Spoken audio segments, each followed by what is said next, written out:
भीमाशंकरकडे जाणाऱ्या मार्गावर मोठी वाहतूक कोंडी निर्माण झाली आहे। याचा भाविक आणि पर्यटकांना मोठा फटका बसलाय। 10 किलोमीटरपर्यंत वाहनांच्या लांबच लांब रांगा लागल्यात। रस्त्यांवरचे खड्डे, पाऊस आणि वाढलेली गर्दी यामुळे भाविकांना मोठा त्रास सहन करावा लागतोय।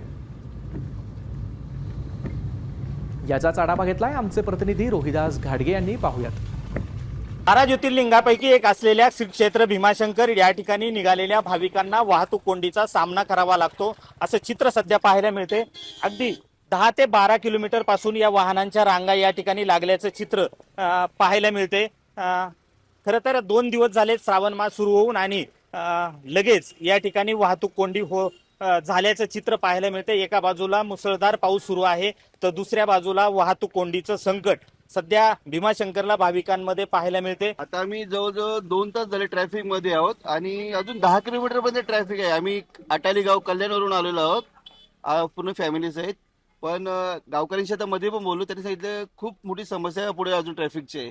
अजून कधी कोंडी सुटेल ते सांगू शकत नाही। खरं तर एका बाजूला रस्त्यावरती खड्डे आहेत तर दुसऱ्या बाजूला वाहतूक कोंडीची समस्या या ठिकाणी भाविकांना सहन करावी लागते। एका बाजूला पाऊस सुरू आहे, दुसऱ्या बाजूला ही वाहतूक कोंडीची समस्या सध्या भीमाशंकर परिसरामध्ये पाहायला मिळते।